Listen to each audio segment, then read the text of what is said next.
ఇంకా అంబేద్కర్ గారి ఫోటో పెట్టిర్రు. ఆయన చెప్పిండు, అంబేద్కర్ గారు చెప్పిండా మీరు హిందువులను నిలదీయండి, దేవుళ్ళని కించపరచండి, దేవుళ్ళపై అనుచిత వ్యాఖ్యలు చెప్పిండు. ఎందుకు ఆయన పరువు తీస్తారు? మహోన్నతమైన వ్యక్తి ఆయన ఫోటో వెనకాల పెట్టుకొని మీరు చేసే పనులు ఇవా. ఇప్పుడు దాన్ని కులం ముసుగు తెచ్చిరా. కులం ముసుగు తెచ్చిర్రు. మా ఎస్సీలు బీసీలు ఎస్టీలు హర్ట్ ఓడట్టండి ఆయన.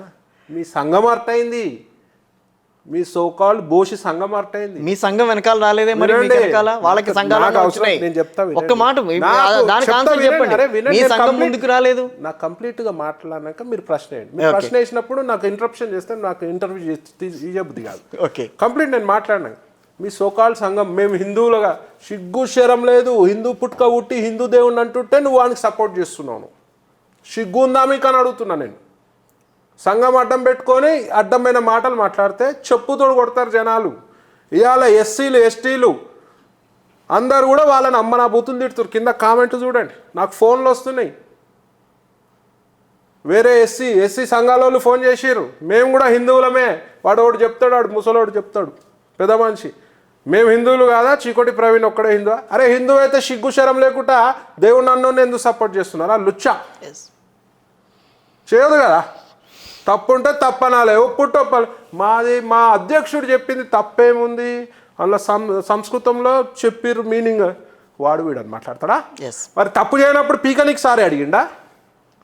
వీడియో రిలీజ్ చేసిండు కదా సారీ అని, చేసిండా లేదా? చేశాడు. మరి పీకనికి అడిగిన సారీ అని, అది మా పశ్చాత్తాపంతో అడిగిన సారీ కాదు, అది భయానికి అడిగిండు. హిందువులు దాడి చేస్తారని, ఎవడన్నా దాడి చేస్తాడని భయానికి అడిగిండు. ఇలా వేల మంది ఫోన్ చేసి బూతులు తిడుతున్నారు. మరి సిగ్గు శరం అనిపించదా? సేమ్ ఇట్లనే పాతగా బైరి నరేష్ అనేటోడు చేసి, మన బైరి నరేష్ ఫోన్ చేసిన నేను నిన్న మొన్న, ఏం బాబు నువ్వు కూడా ఇదే టీంలో ఉన్నావా అని. అన్నా నేను లేను, మూఢనమ్మకాలపై పోరాటం చేస్తున్నా. మూఢనమ్మకాల మీద నేను చెప్పిన, బైరి నరేష్ నువ్వు మారినందుకు సంతోషం, ఏ రకంగా ఎందుకు మారినా నాకు అనవసరం. నేను కొడితే మారినావా లేకపోతే నువ్వే సెల్ఫ్గా ప్రాయశ్చిత్త పడ్డావా? నువ్వు ప్రాయశ్చిత్త పడకున్నా నువ్వు అన్నాడు నేను నాస్తికుడిని. ఓకే, నువ్వు నాస్తికుడు, వెరీ గుడ్. మేము నిన్ను దేవుడు నమ్మని చెప్పట్లే, రైట్? అవును, నువ్వు మా దేవుళ్ళని అనే హక్కు లేదు. నువ్వు నాస్తికుడు, నీది నువ్వు ఫాలో కాబోయి, మాకు అనవసరం. ఓడో బొడిగాడు నాస్తికులు ఉంటే మాకు అనవసరం. నీ పాలసీకి మేము అడ్డురాము. నువ్వు వేరేళ్ళది నీ పద్ధతి వేరేళ్ళపై రుద్దే రైట్ లేదు, నీకు హక్కు లేదు. మీరు సపోజ్ యేసుని నమ్మినారు అనుకో, కిషోర్ గారు, మీరు నమ్మండి, నాకేం బాధ లేదు. నేను నమ్మను. నన్ను యేసు మీరు నమ్మరు, వేరే విధంగా చెప్తున్నా. మీరు వచ్చి చీకోటి ప్రవీణ్ యేసుని నమ్మని రుద్దుతారు చూడు, అది తప్పు. మేము వచ్చి మా హిందూ ధర్మం నమ్ము అంటే తప్పు. ఎవడో కోన్ కిస్కా గొట్టం కాడండి, వాడు నమ్ముతేంది, నమ్మకపోతేంది. ఎవడో ఆఫ్టర్ ఆల్ ఖదిరి కృష్ణ ఆడు మేధావి, డాక్టరేట్ పెట్టుకొని మేధావి అంటాడా?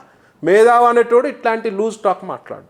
కానీ ఇంత ప్రొఫైల్ ఉన్న ప్రవీణ్ గారు ఎందుకు ఇంత అనవసరంగా ప్రధానికి మీద రియాక్ట్ అవుతున్నారు? నా ధర్మం అంటే నాకు ఏం ధర్మం ఏంటి? దాంట్లో ధర్మం ఏంటి? ఎక్కడ కనిపించింది? కరెక్టే, ధర్మమే ఉంది, నేను కాదనట్లా. కరెక్ట్, నేను కాదనట్లా, అందుకు వింటున్నా. నేను పోతా, నేను అన్నింటికీ చేస్తానన్నా. నేను చెప్తున్నా వినండి. అందరూ మాట్లాడకుండా మీరెందుకు ప్రతిదానికి పైకెత్తుతున్నారు అనేది నా క్వశ్చన్. మాట్లాడకపోతే అందరూ మాట్లాడాలి. ఎందుకు అనే ధోరణి ఎందుకండి? Yes, Hinduism is my family, హిందుత్వం ఈజ్ మై ఎజెండా. గోవు నా ఫ్యామిలీ, గోరక్షణ నా చర్య, నా ప్రొఫెషన్ గోరక్ష ఉంది. చాలా ఉన్నాయి. ఇప్పుడు మీరు మాట్లాడకపోయినా విశ్వ హిందూ పరిషత్ ఉంది, లేకపోతే ఇంకొక వాళ్ళకి సంబంధించిన అనుబంధ సంస్థలు మాట్లాడుతున్నాయి, అవన్నీ మాట్లాడుతున్నాయి, అవి కూడా మాట్లాడుతున్నాయి గో సంరక్షణ కోసం. అందరూ మాట్లాడితేనే ఇవాళ హిందుత్వం ఈ పరిస్థితిలో ఉంది. ఎవడు మాట్లాడకపోతే హిందువులపై ఫిజికల్ దాడులు. ఇది ఒక రకంగా హిందువులు అంటే ఒక రౌడీజం క్రియేట్ చేసే ప్రయత్నం జరుగుతుందేమో అనిపిస్తుంది, కాదా? రౌడీజం ఎందుకుంటది? మీరు నరుకుతా ఊరుకుంటానా, నేను ఊరుకుంటూ చేస్తానా, మిమ్మల్ని తీసుకొని రిమోట్ తోటి వేసి కొడతాం మిమ్మల్ని, మీరు రియాక్ట్ ఏముంటది? ఎందుకు కొడుతున్నావు అని అడుగుతానే. అట్లా అసలు ఒప్పుకోనట్లా. ఎందుకు కొడుతున్నావు అంటూ మళ్ళీ వేసి కొడతా. అప్పుడు ఏం చేస్తారు మీరు? రివర్స్ అటాక్ ఇస్తారు. రివర్స్ ఇస్తాను. మేము అదే చేస్తున్నాం. ఓపిక ఉన్నంతసేపే ఓపిక. హిందూకు ఓపిక నశించింది అనుకో, మామూలు సునామీ ఉంటుంది. ఒక్కడు మాట్లాడితే 10 మంది మాట్లాడతారు. ఒక్కడు నోరు మూస్తే 10 మంది. మీరు ఏమైనా బ్రాండ్ అంబాసిడర్ దానికి? నా కుటుంబం, నేను హిందువుగా పుట్టినా, నా ధర్మాన్ని నేను రక్షించుకోవాల్సిన బాధ్యత ఉంది. బీజేపీలో జాయిన్ అయిన తర్వాత మీకు అట్లా అనిపించిందా? బీజేపీ జాయిన్ కాకముందే హిందుత్వం గురించి మాట్లాడుతున్నా, దానికే కదా కేసులైనాయి. అవును, బీజేపీ జాయిన్ కాకముందే నేను గజ్వేల్ పోయినా. ఎస్, గజ్వేల్ వెళ్ళారు, హడావిడి చేశారు అక్కడ. సీఎం హడావిడి అనేది తప్పు. గజ్వేల్ వెళ్ళి నిలదీసిన, గజ్వేల్ వెళ్ళి నా సాటి హిందూ సోదరుని పరామర్శించిన, దానికే కేసులు కదా. అంటే హిందుత్వం ఇప్పుడు మీరు అడిగే ప్రశ్నలు యాజ్ ఏ హిందూ నాకు చాలా హర్టింగ్ ఉన్నాయి. బీయింగ్ ఏ హిందూ మీరు ఇట్లా మాట్లాడొద్దు.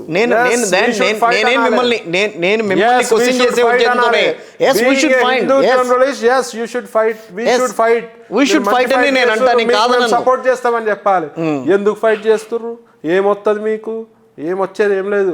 ధర్మం గురించి పోరాటం చేసి అలాంటప్పుడు మీరు హిందుత్వానికి సంబంధించి మీరు ఉండాల్సింది. మీరు అనవసరంగా హిందుత్వం ఎజెండా వెనకాల పెట్టుకుని పొలిటికల్ పార్టీలోకి రావడం అనేది, పొలిటికల్ పార్టీ ఎందుకు ఏంటి? నేను అందుకునే